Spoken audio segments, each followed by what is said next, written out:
बहुत ही important topic पढ़ने वाले हैं पादप में परिवर्तन का, जिसका नाम है एथाइलिन, जिसे अपन C2H4 भी कहते हैं। क्या कहते हैं? C2H4। ये एक प्रकार का गैसियस हार्मोन है। कैसा हार्मोन है? गैसियस हार्मोन है। ठीक है, C2H4 ये गैसियस हार्मोन है।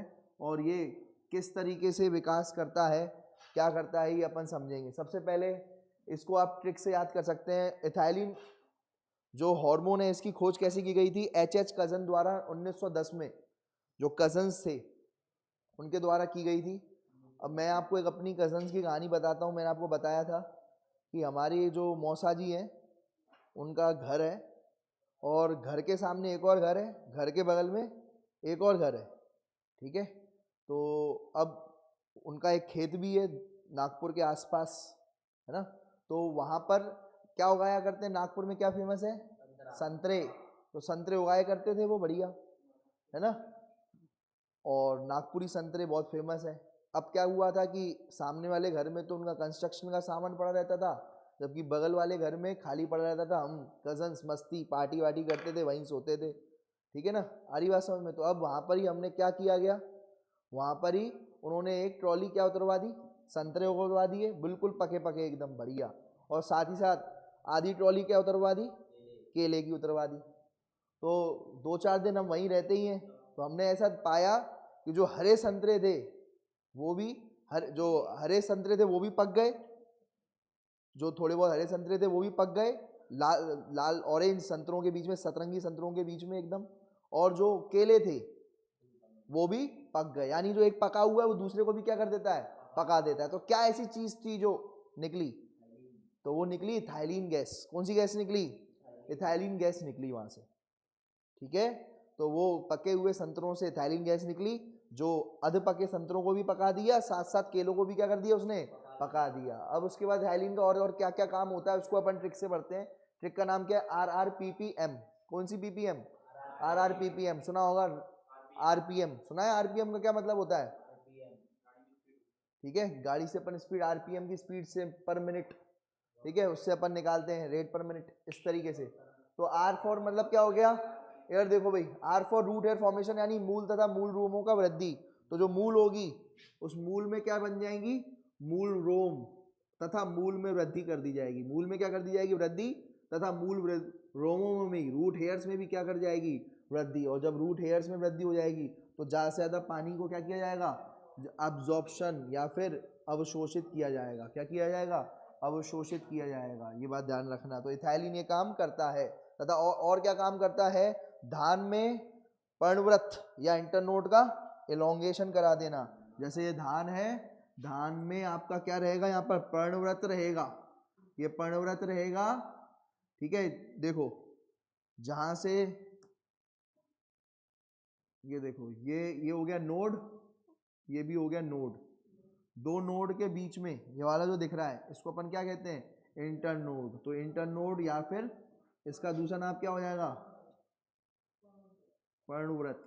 तो पर्णव्रत का क्या कर दिया जाएगा? इलोंगेशन। पर्णव्रत का क्या कर दिया जाएगा? इलोंगेशन, यानी दीर्घीकरण, बढ़ा दिया जाएगा, इसको लंबा कर दिया जाएगा, और ज्यादा क्या कर दिया जाएगा?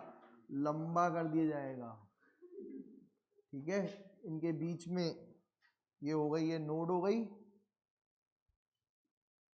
और ये भी क्या हो गई? नोड हो गई। अब देखो ये जो है बढ़ गया, दिख रहा है बढ़ता हुआ, ये लंबा कर दिया इन्होंने इसको, पर्णव्रत को। किसको? इंटरनोड को या फिर पर्णव्रत को। क्लियर है? ये बात समझ में आ गई? ठीक है भाई, चलो। और तीसरा क्या है? अनानास, यानी मैंगो, या ये मैंगो और पाइनएप्पल दोनों में क्या करवाएगा? पुष्पीकरण करवाएगा, पुष्प फूल लगवाएगा। क्या लगवाएगा? फूल लगवाएगा। तथा मूंगफली, मूंगफली में क्या कर देगा? बीज को अंकुरण कराएगा, यानी जर्मिनेट कराएगा। मूंगफली में बीज को क्या कराएगा? अंकुरित कराएगा, यानी क्या कराएगा? जर्मिनेट कराएगा। ठीक है, उसमें से बीज में से, मूंगफली के बीज में से क्या निकलने लगेंगे? पुष्प निकलने लग जाएगा। ठीक है, तो ये सारे काम किसके होते हैं? किसके होते हैं? एथाइलिन के। किसके होते हैं? एथाइलिन के। ठीक है, अच्छा, तथा एक काम और करता है ये। ठीक है, इधर देखो, तथा एक काम और करेगा, ये जरा समझना क्या, कि ये जो एथाइलिन होगा, ये आपका क्या हुआ है, ये पत्थर है और यहाँ पर एक बीज है। अब ये बीज कैसे उगेगा जरा समझना। हर किसी को एक मोटिवेटर चाहिए होता है, उसके ऊपर भी कठिनाइयाँ आती हैं, लेकिन एक मोटिवेटर चाहिए होता है। नीट एक कठिन परीक्षा है, उसको मोटिवेट कराने के लिए एक टीचर की आवश्यकता है। वैसे ही थाइलिन की आवश्यकता है इस बीज को क्या कराने के लिए, उगाने के लिए। अब जैसे अब यहाँ पर समझो जरा, यहाँ पर जो है सबसे पहले क्या किया जाएगा, ये मोटा मोटा इस तरीके से निकलेगा, इसमें से ये अंकुरण हो रहा है, बीज में से अंकुरित। फिर उसके बाद अब ये उसको तो फोड़ के तो निकल नहीं जाएगा, पत्थर को फोड़ के बाहर निकल जाएगा क्या, नहीं। फिर उसके बाद इस तरीके की ग्रोथ करेगा, हॉरिजॉन्टल ग्रोथ। कैसी ग्रोथ करेगा बोलो बेटा, हॉरिजॉन्टल ग्रोथ करेगा। फिर हॉरिजॉन्टल ग्रोथ करने के बाद फिर एंगल हुक फॉर्मेशन करेगा। सबसे पहले मोटा हो जाएगा, क्या हो जाएगा, फिर वो ऐसे चले जाएगा और फिर वो एक एंगल बनाएगा। क्या बनाएगा, एंगल, हुक बनाएगा, हुक फॉर्मेशन जैसे कहते हैं।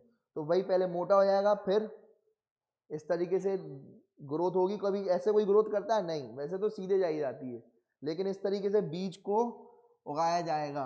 अगर आपने क्या डाल दिया इसमें, एथाइलिन। क्या डाल दिया बेटा, बोलो बेटा, एथाइलिन डाल दिया। वैसे वो ऐसे नहीं उगेगा, ठीक है। तो उसको मोटिवेशन दिया एक तरीके से कि भैया तुम पहले मोटे हो जाओ ताकि पत्थर तुम्हारा कुछ ना बिगाड़ सके, फिर ऐसे उगो और फिर ऐसे उगो, ठीक है। क्लियर, ये सब भी किसने किया, एथाइलिन ने किया, ठीक है। क्लियर है, ऐसे ट्रिपल रिस्पॉन्स कहा जाता है, यानी पहले मोटा हो जाना, फिर इस प्रकार की ग्रोथ को क्या कहते हैं, हॉरिजॉन्टल ग्रोथ, और फिर उसके बाद ठीक है ऊपर की तरफ ये हुक बना देना, हुक फॉर्मेशन, ठीक है। तो ये सारी चीजें जो आएंगी इसे ट्रिपल रिस्पॉन्स भी कहा जाता है, ठीक है। तो ये ठीक है भाई, याद रखना।